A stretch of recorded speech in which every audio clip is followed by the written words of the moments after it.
Hi guys. Oh, it started connecting and then it went off. I don't know if anyone's around. I didn't really announce that I was going to do a talk. I think I wrote 9 p.m. on my page. So just see if anybody comes on. I'm just sitting in front of the fire. I lit it earlier and listening to a bit of Etta James, 1960s, I think, music. Really, really mellow and just relaxing. Been doing some writing today and some thought. So let's see if anybody comes online. It's not quite 9 o'clock yet, but I've got my, I'll wait till everybody comes and then I'll show you what I've got here to show you. My back's itching. You know when you get older, you get like a wrinkly neck, don't you? Like all your veins in your neck show. You notice that when you don't have like a scarf or a top on. Is that vain? It's not really vain, is it? It's just caring about oneself. Let's see if anybody comes online. It is, what day is it? Oh, it's Tuesday. It's about 9 o'clock on a Tuesday night. People getting ready for bed or watching a movie or putting their kids to bed, getting them ready for school tomorrow. All kinds of stuff. It used to be when I was on the coast, I'd get in my tent and everybody would be like chatting away, or I'd wake up in the morning and everyone's waiting to see where I'm waking up. And now it's so stagnant, very stagnant. And I sometimes feel quite fake because, you know, people are following this walk that I'm not currently doing at the moment. So it does make me feel bad that I'm presenting myself as this rainbow walking coast walker poet, and I'm sort of not doing that at the moment. But sometimes that happens in life, doesn't it? We have all kinds of plans and then things change, and those that matter, and they carry on and see your journey, no matter whether it's up and down or round and round. And those that don't matter, it doesn't really matter, does it? So, anyway. Is it 9 o'clock yet? Right, I'm going to read you. So, you've got my 2026 calendar here that people have been buying. It came a bit late this year, but it's here. 2026 calendar. And then we have my volume 1 little poetry booklet. It's not really a book because I can't afford to do a book at the moment. It's just a little booklet and it's got lots of poems in it. So we've got that. And then we've got my volume 2. So you've got two, this was on the Isle of Islay, and that one is, gosh, I forgot, it's in Ireland somewhere. Is that Crow Patrick behind me? Do you know what? I think it is. But anyway, so there's volume 1 and volume 2. And I want to read you a poem from May. I don't even think anyone's online at the moment, but hopefully you'll catch it up later. So this is called May You Bloom. And then when people come on, we can have a chat. Look at the state of my hair. My brother-in-law says I look like a pineapple. So this is called May You Bloom. May you bloom where you are planted. May the soil enrich your soul. May the wind and rain and sunshine help you reach your goal. May your roots always keep you grounded and never let you sway, as your beautiful coloured petals enhance your growth each day. May the water quench your thirst and each day help you grow. And as each second passes, may you evolve and change and know that you're unique, so strong and magical, a special planted seed in a rough, rather barren area, surrounded by rocks and weeds. But somehow you held on and grew, and never did you falter. When the winds of life came at you, you didn't let it alter the tenderness within you, the beauty of each petal, even when surrounded by so many stinging nettles. So never give up, keep growing, and don't change who you are. You incredible, magnificent being. My darling, you've come so far. Yeah, so that's called May You Bloom.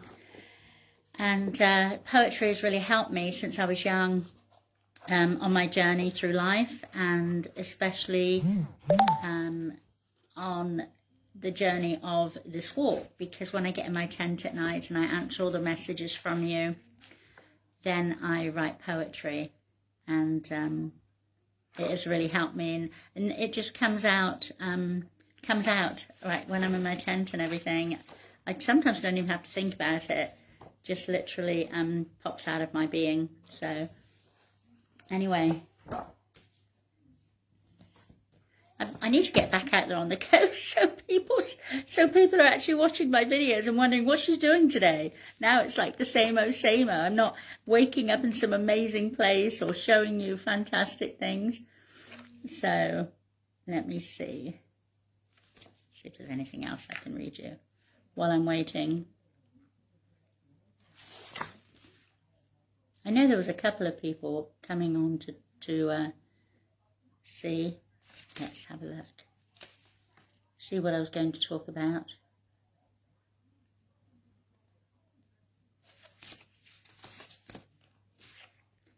Let me see. Okay, this one is called Strip Me Bare. Strip me bare and help me to see what is important and what matters to me. Make my ears listen and open my eyes. Don't hide in the shadows. Take off that disguise. Raw and transparent, naked, exposed. In front of the mirror, like a phoenix, I rose. A brand new woman in all of her glory, who's spreading her wings and telling her story. Of a walk on the coast, mesmerized by the sea, creating a much better vision of me. Standing steadfast and strong, no pointing fingers or blaming. The choices were mine, so no need for shaming. A happy future ahead, no looking back with regrets. These are my life lessons that I'll never forget. Peace now and calm as I drift off to sleep, dreaming of happy memories I have chosen to keep. So, anyway, well, I don't know if anyone's going to come online and have a chat tonight, so maybe you guys will catch this up later. I think, actually, Facebook, if you don't do so many videos a day or you don't get so many likes or whatever, if I was sitting here stripping my clothes off or eating chocolate cake or doing a funny dance or whatever, probably get like 1 million views. Or if I was complaining about something, or if there was like some mega gossip thing, kind of like what's going on with the Beckhams at the moment. It's all over the news because he's made a choice and everyone has to be aware of it. And it's like that in life, isn't it? Sometimes people want drama. I think the most publicity I think I've got on my whole journey, I got some great publicity on the Channel Islands, but the biggest publicity was when 6 vandals cut the outside of my tent, cigarette burned the inside, and urinated in my hiking boots. That was all over the news, all over the papers. It was like drama. It's like, oh, and everywhere I went, people were, shouting out, and you got your boots peed in, and this, that, and the other. Yeah, so I remember my ex telling me one time that he didn't want to be on Facebook, that it was, that the internet and Facebook, it was all a load of cack and this, that, and the other. And I remember we'd be watching a movie and I'd be on the phone, and my friend and I in Ireland, Mary, we were talking about that earlier, and she said her husband used to say the same. He'd like, put the phone down and watch the TV, or when you're out, why are you not actually enjoying what you're doing, and instead of filming everything and putting it out there for the whole world to see. It's, yeah. Sometimes I understand that, but, keeping my blog on Facebook and having met so many of you and so many of you, commenting and help me on my journey, it has been lovely, and making people aware that I was coming up the road into their town and they offered me some food or a place to stay, or just wanted to go out and chat or have a walk, it's really good for that. But it's also, anyone can be absolutely anyone on the internet. And, you know, sometimes you've just got to be raw and open and real and not fabricate who you are or what you're doing. And I can honestly say, I've gone from being a 58-year-old woman carrying a backpack, walking 20 miles a day, to now not be able to walk very far without needing to go, you know, tinkle, without having to wee, and my bladder not working properly, and my bowel not working properly. It's either not coming out or it's coming out too much. And I honestly sympathize with anyone that has an ailment like that, or any, you know, I feel like I've gone from being 58 to 80 because, because down there it's just not working the way it should work. And, I'm, you know, trying to get it all sorted out and appointments and everything, because at the moment I can barely get on the bus to go to Weymouth without needing to go to the toilet, least of all walking 20 miles a day. And it's very frustrating, and it can get to me sometimes. When the girls were here, we were down on Lulworth Cove, and I was like needing to go to the toilet so bad. And but, you know, I say there's a lot of people out there that have way worse ailments than that, but it has definitely affected my life and my lifestyle. It's kind of like if you were a hairdresser and your fingers didn't work, you couldn't cut the hair, you couldn't use the scissors or the comb. And I can't walk the coast at the moment because that's, you know, things aren't working properly down there, and the lower vertebrae is still out of place to put a weight on my back. So that's where I am. And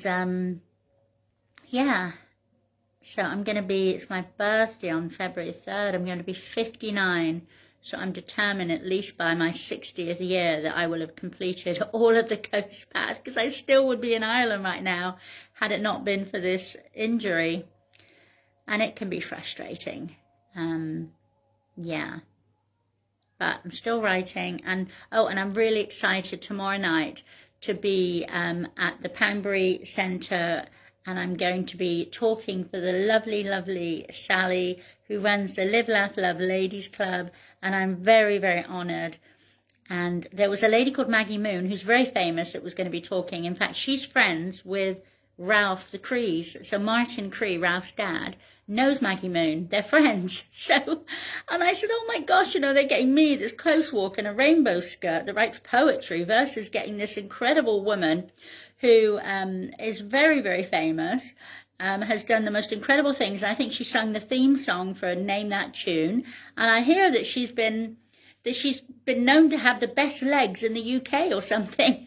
I've got chunky coast walking legs. And I looked at a picture of Maggie Moon. Wow, Maggie, your legs are amazing. I've just got, you know, walking legs. And I've definitely gained weight since I haven't been walking over the winter. But, you know, I think we all nest in the winter, and we eat and we cuddle up and everything. And we're not as, we don't go out as much as we used to. But anyway, I do have some plans for this year. I'll share them with you when I can. And I've got the dentist soon, so they're going to fix this down here. And all good. Anyway, so I think I will leave you with one more poem. So when I was in Ireland, I met the most incredible, let me see. Met this incredible family. This is Daniel and Jack, and their mom is Marion. Look how beautiful. His mom said he might not come near me and he might not hug me. And he hugged me and he touched my face. And that afternoon he said more with his hands than a lot of people say with their mouth, and it was genuine. There they are, Dan and Jack. So this is called He Touched My Face. He touched my face and he played with my hair. Though he couldn't talk, he was so aware of the friendship and the new connection we'd found, a deep, conversation, but not even a sound came out of his mouth, but his smile said so much more. The joy on his face was the open door that said, "I feel safe, you can come right on in," as his face lit up with an excited grin. Those who talk freely would never understand all the words he said today with his tiny hands. But his mom and his brother heard them, and today so did I. A story so special, I wiped a tear from my eye, feeling touched that this family took time out of their day to meet me and remind me again of the way we must open our eyes and look down life's track and help ease the load on another person's back.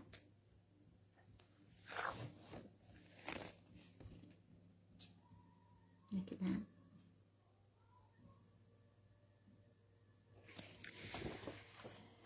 I think that's probably the only video I've ever done, live video, where absolutely nobody has come on board to chat. And it's a little bit embarrassing, but it also makes me realize that the reality of life is that the internet is what it is. You can't control that.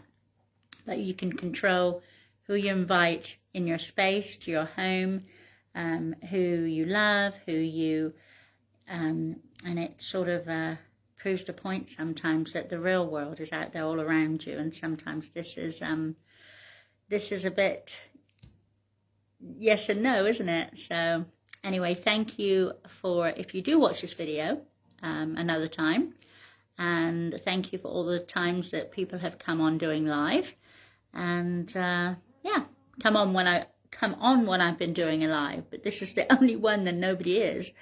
Anyway, but I'm so content and happy. Content, I don't like the word content, but I'm so sort of